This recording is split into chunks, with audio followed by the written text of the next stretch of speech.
Here is our section that we're doing today. It is section 7.2. It's called two variable linear systems. And our what we're going to do is we're going to learn how to use the method of elimination to solve systems of linear equations in two variables. We're going to learn how to interpret graphically the numbers of solutions of systems of linear equations in two variables. And we're going to learn how to use systems of equations in two variables to model and solve real life problems. All in our 46, 7-minute class period. Woohoo, let's do this. All right, now the method of the elimination is one of my favorites. What you do is you eliminate either the column of x's or the column of y's so that you're left with just one variable, one type of variable.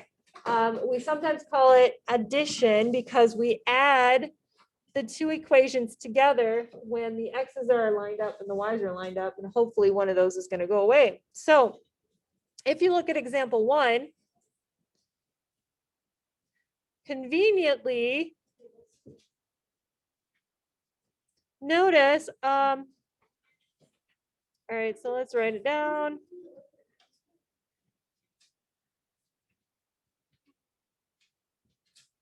What I usually do is I look at the coefficients of the x's and I say, what is the LCM of the coefficients of the x's? What's the LCM of 3 and 5? 15. And what's the LCM of the coefficient of the y's? 2. Now, the y's already have the coefficients both to 2. One's a positive, one's a negative, which is what we want because we want them to eliminate when we add down. Okay, so if I just add these equations together, these guys are going to go away, and this is going to leave me with 8x equals 12, which means I have a one-step equation to solve for, and I have my first variable. So x equals 1.5. Now I do have to plug that value into one of the other equations to solve for the y. So let's do the top one. 3 times 1.5 plus 2y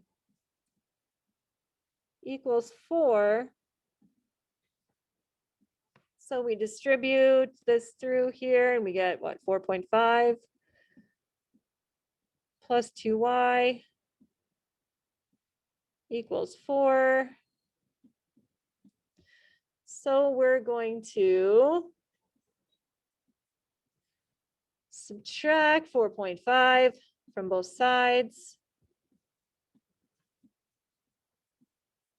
which gives us 2y equals negative 0.5. And then we divide by 2. So what?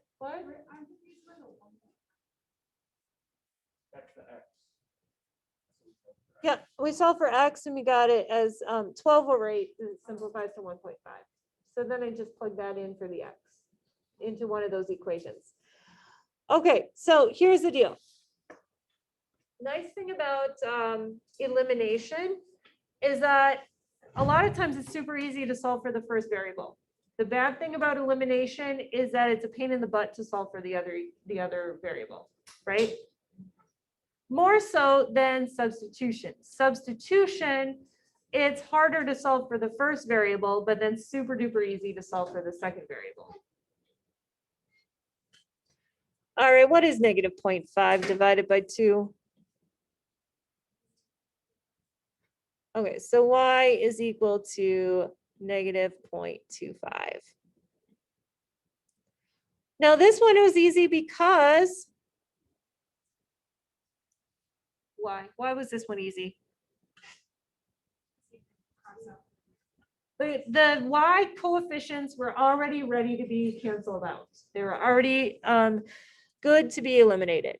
But it doesn't always work out that way, right? Sometimes we have to do a little manipulating.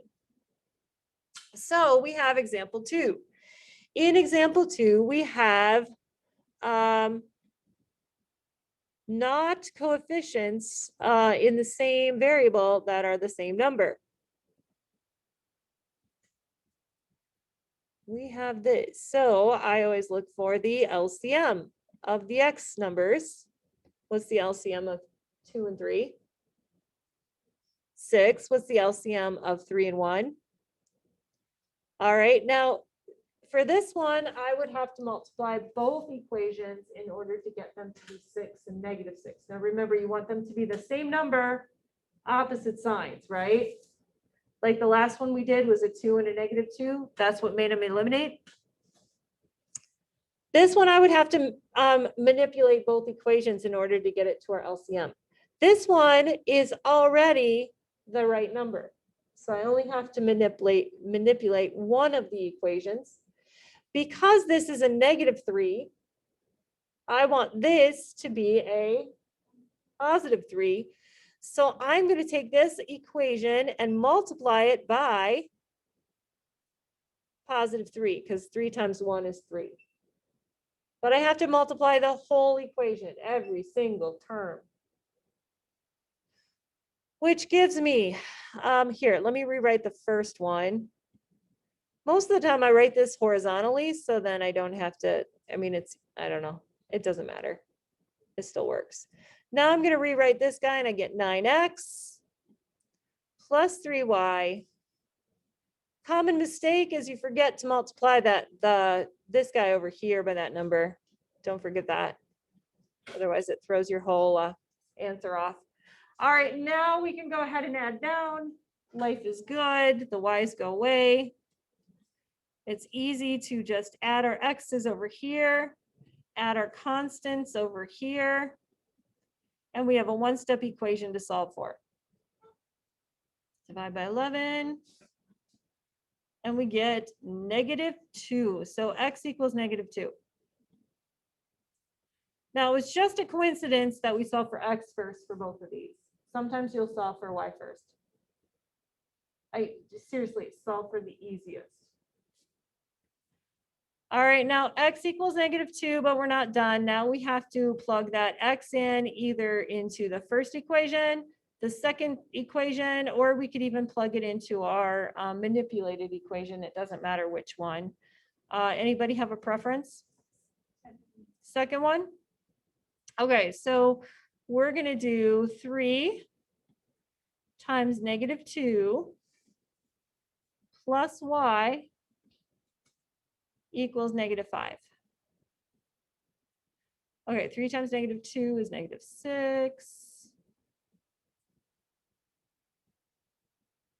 So to get y by itself, we add 6 to both sides.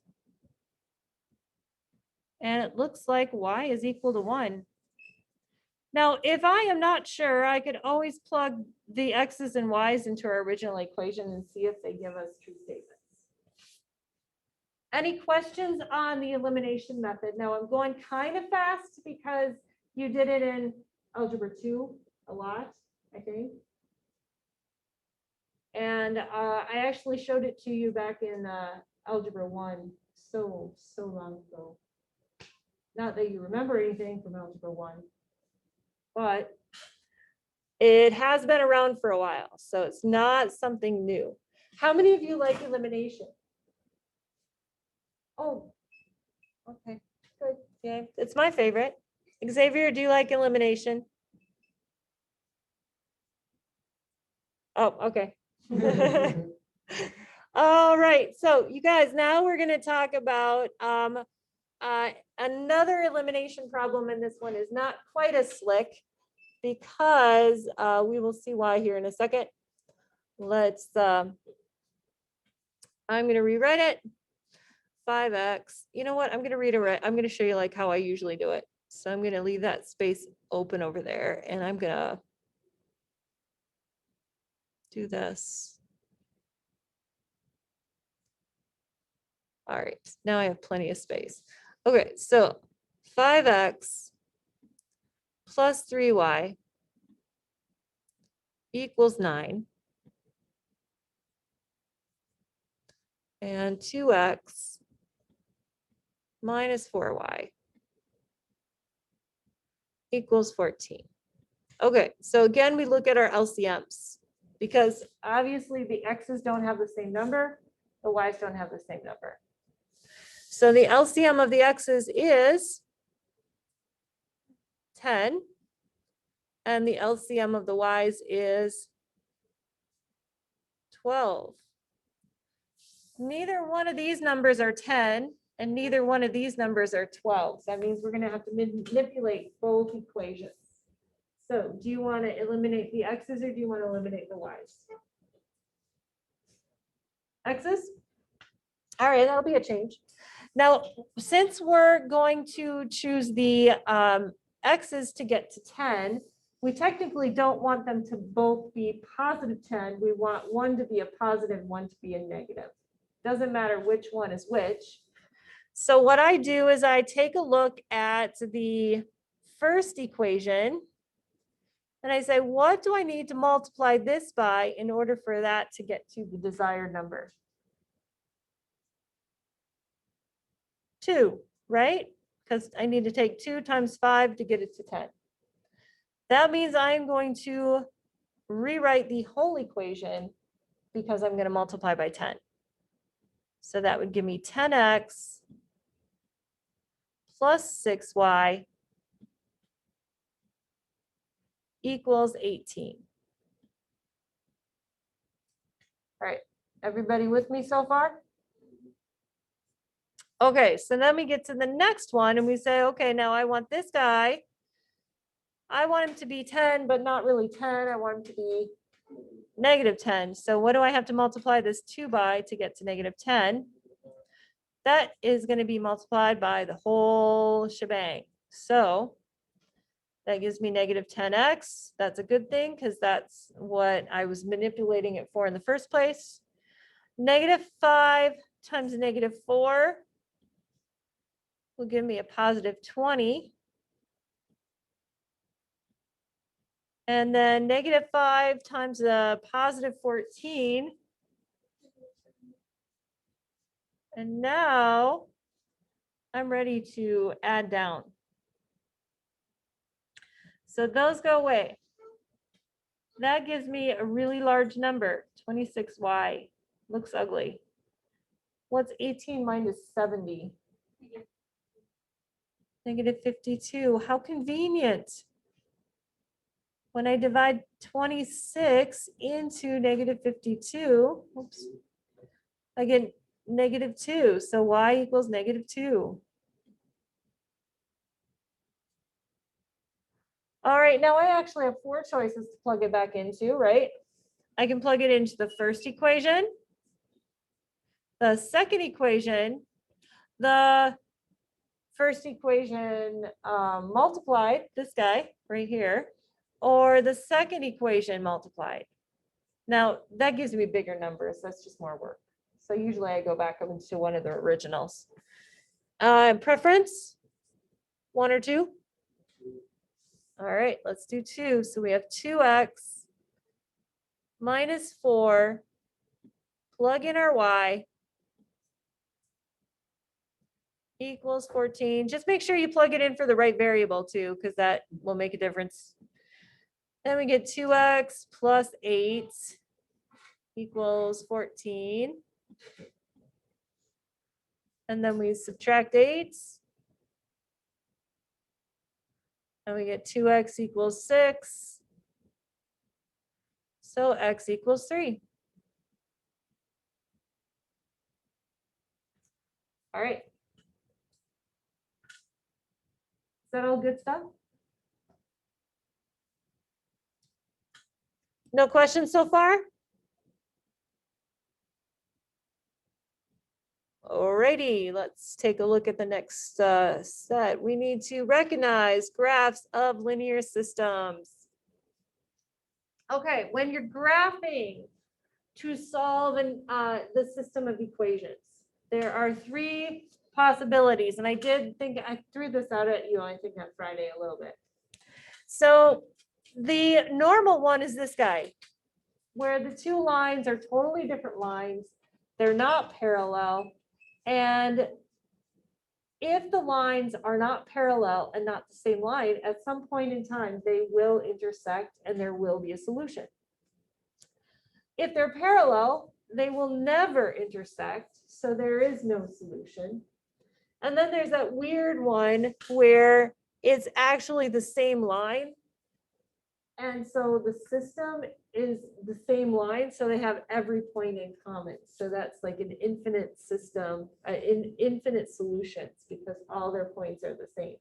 Wouldn't that one just be like, once they're multiples of each other? Like, Yeah, right. So you're gonna have the same slope, same, so we're gonna look at these guys and kind of match them up. So you see this guy? We have 2x minus 3y equals 3 and negative 4x plus 6y equals 6. All right. Now, if I were to use elimination to solve this,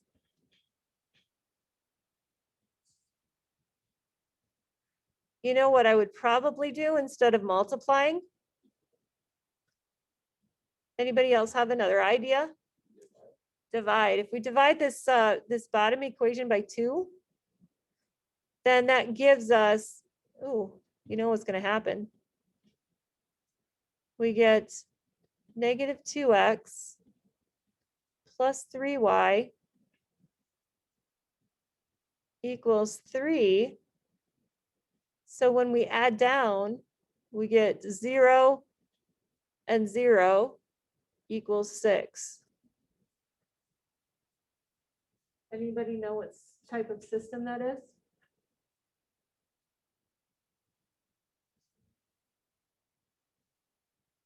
Because the variables canceled out, it's either the same line, which is an infinite number of solutions, or it's parallel lines that are no solutions. Since it's not true. those are parallel. These are parallel because it is not true. Then this does not have a solution. So this is a no solution. This is a parallel line. Okay, so then we look at letter B. We have 2x minus 3y equals 3. We have x plus 2y equals 5. I want to say these are not looking like they're the same at all. So if I multiply that bottom one by negative 2, I get negative 2x, negative 4y, and negative 10.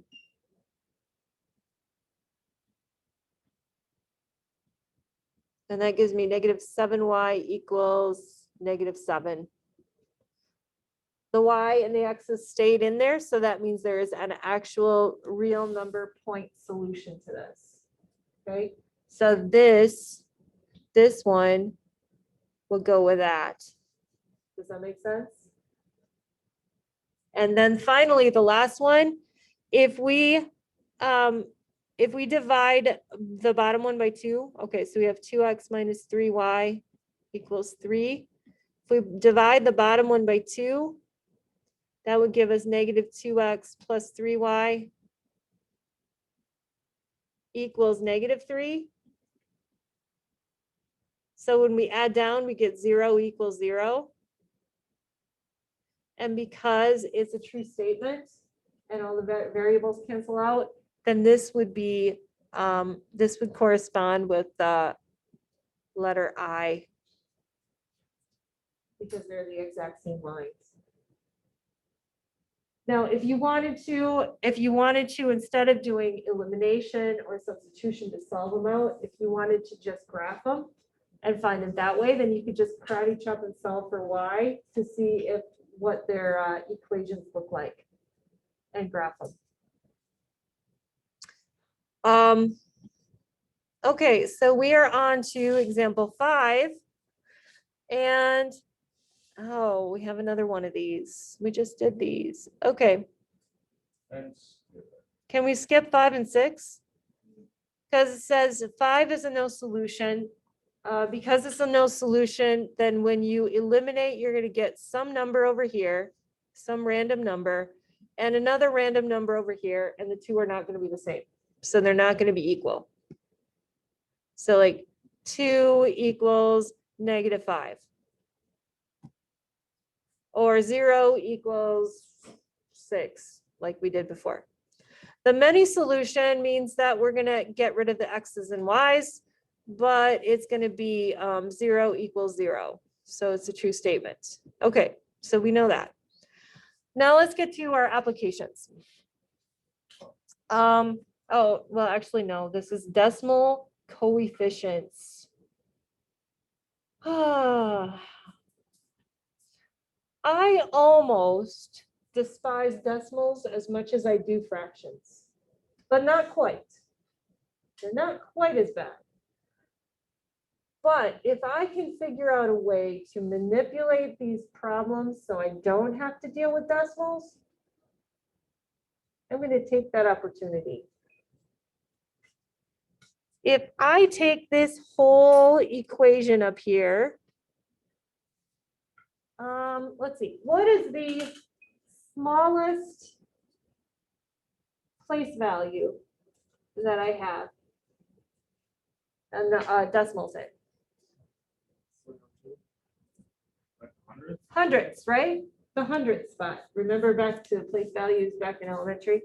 So it's in the hundredth spot. That means that I could multiply by 100 to that whole equation, which would make it 2x minus 5y equals -38. Huh. No decimals. And then I could do the same thing with the bottom one because those are in the hundredth spot too, right? So I have 3x plus 4y equals 104. I just multiplied every single term of that equation by 100. Move the decimal over 2 places. And now I can use elimination to solve this. Do I need to show it? Well, there we go. That was easy. All right, now we have this application. I know, this is the fun stuff, right? All right. Let me blow this up a little bit more. Xavier, do you have any questions so far, or are we good? I'm good. Okay. So we have an airplane flying into headwind that travels the 2,000-mile flying distance between Chicopee, Massachusetts. Who knew there was even an airport in Chicopee? And Salt Lake City, Utah, in 4 hours and 24 minutes. Okay. On the return flight, the same distance is traveled in 4 hours even. Find the airspeed of the plane and the speed of the wind, assuming that both remain constant. Okay, so rate times time equals distance. So let's start with that. Rate times time equals distance. We have 2 different rates. We have the rate there, let's call it there, and the rate coming back. Now the rate going there was that plane flying into a headwind. So now we have 2 different aspects to that rate. What are the 2 factors of that rate? Okay, so we're looking at the plane and the wind. What do we know about on the way there? Were they working together or were they working not together? When it says flying into a headwind, that means the plane minus the wind was the rate going there. Okay, so that's our rate. Times our time. What was the time?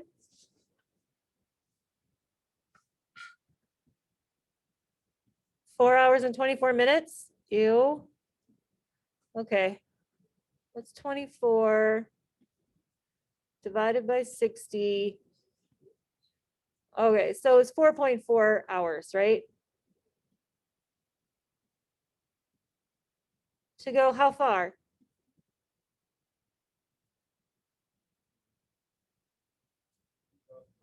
2,000 miles. Okay. So we have this equation. That is the equation for the trip from New York, no, Massachusetts to Utah. Now we're going to go back. Utah to Massachusetts. I assume that that same wind is taking place, only this time we're going to add it because they're working together. And it's got to be obvious because it takes less time, right? It only takes 4 hours to go the exact same distance. So how can I solve this problem?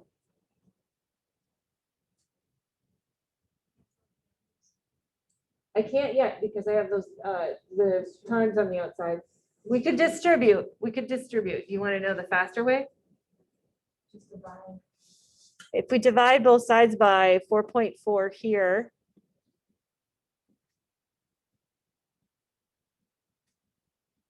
All right, so let me pull up my calculator again. So 2,000 divided by 4.4 equals, ew. Okay, forget it. And I guess we could leave it like that. All right, let's do that. Divide this by 4. This is much nicer. So we have P minus W equals, oh, you guys, I guess I could round it. What was it rounded? 454.5. Okay, let's just do that.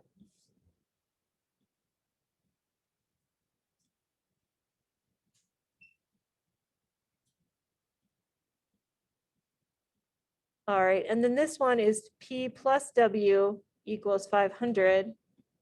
Now we can go ahead and cancel out those W's. So we get 2P equals 954.5. And then we can divide by 2. Pull out my calculator again. 954.5 divided by 2.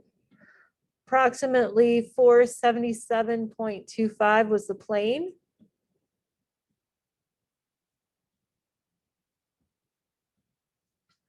Which means then I could just plug it into this one.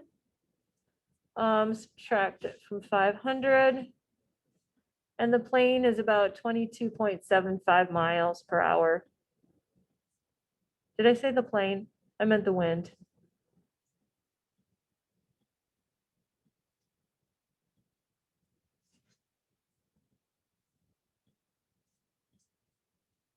All right, you guys, that is how you can figure that out. All right. We do have one more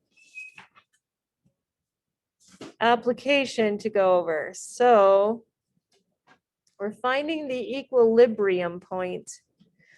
This is again another business application. So none of you guys are in business or thinking about going towards business, but it says the demand and supply functions for a new type of calculator are P equals 150 minus 0.00001x and P equals 60 plus 0.00002x.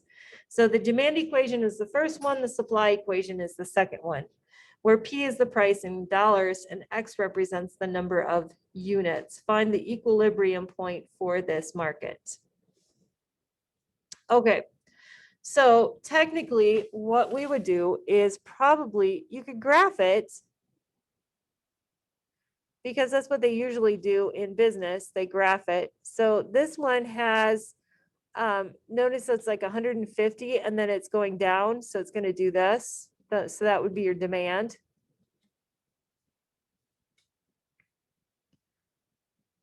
And the other one is 60, but then it's going up. So it's going to do this.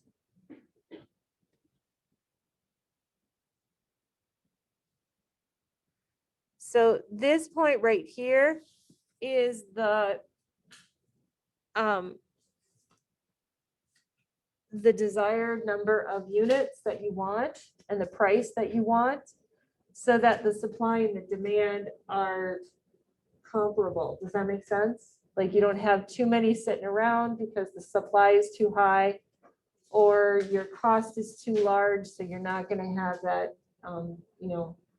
going out of the, if you put your cost or your price too low, then your supply is going to be short-handed. Does that make sense?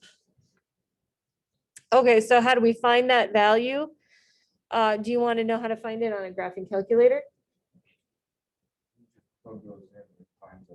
The intersection, yeah.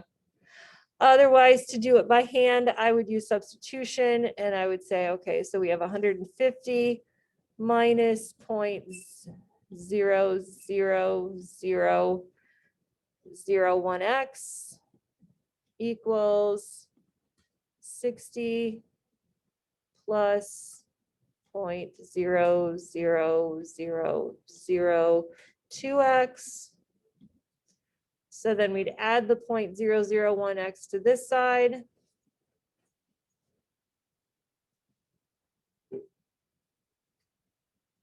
And subtract the 60 from the other side. So we would get 90 equals 0.00003x. So we're going to take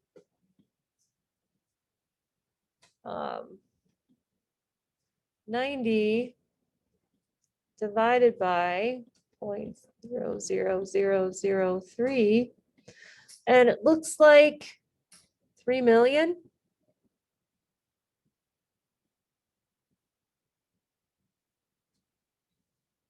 So that would be 3 million units. But what would be our price? So we take 3 million, let's plug it in here.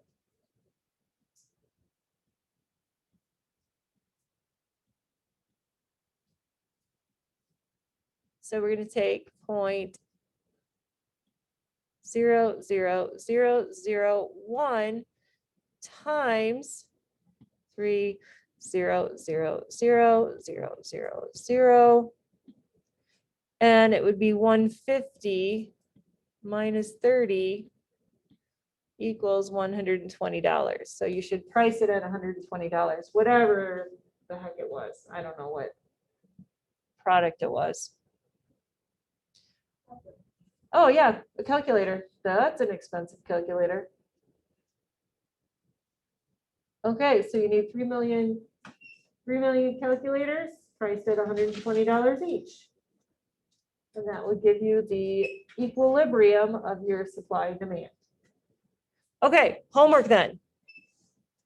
Homework. Page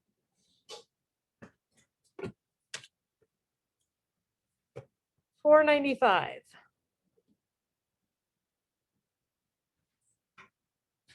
And it's 12 through 30 evens.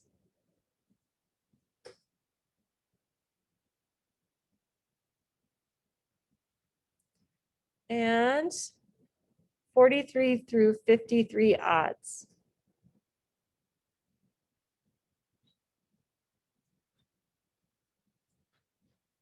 And it's due Wednesday.